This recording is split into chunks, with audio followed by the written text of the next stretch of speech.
ഇന്നത്തെ വീഡിയോ ഒരു hair oil making ആണ്. ഇതിന് നമ്മൾ കറ്റാർവാഴയും തുളസിയും ചെമ്പരത്തിയും ചെത്തിയൊക്കെയാണ് കേട്ടോ എടുക്കുന്നത്. ഇതൊക്കെ യൂസ് ചെയ്താൽ നമ്മുടെ മുടി നല്ല ഹെൽത്തി ആയിട്ടും പിന്നെ ഡാൻഡ്രഫൊക്കെ പോകാനും അടിപൊളിയാണ്. ഞാൻ പല സമയത്തും പല രീതിയിലാണ് എണ്ണ കാച്ചുന്നത്. ഇടയ്ക്കൊക്കെ ഇങ്ങനെ ഒരുപാട് ഇൻഗ്രീഡിയൻസ് ഒക്കെ ഇട്ടിട്ട് എണ്ണ ഉണ്ടാക്കാറുണ്ട്. അല്ലാതെ ചിലപ്പോൾ കറ്റാർവാഴ മാത്രമായിട്ട്. ഇന്ന് നമുക്ക് ഉള്ളിയും ഉലുവയും വേപ്പിലയും പിന്നെ കറ്റാർവാഴയും തുളസിയും ചെത്തിയും ചെമ്പരത്തിയൊക്കെ ഇട്ടിട്ടുള്ള ഒരു എണ്ണയാണ് കേട്ടോ.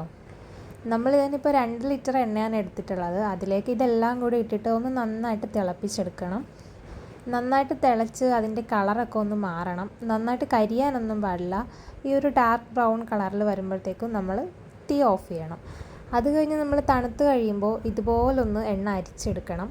ഇത് വീക്ക്ലി 2 ടൈംസ് ഒക്കെ യൂസ് ചെയ്യണം, എന്നാലേ നല്ല റിസൾട്ട് ഉണ്ടാവുള്ളൂ. അപ്പോൾ ഇന്നത്തെ വീഡിയോ ഇഷ്ടമെങ്കിൽ എല്ലാവരും ലൈക്കും സബ്സ്ക്രൈബും ചെയ്യണം. Okay, by.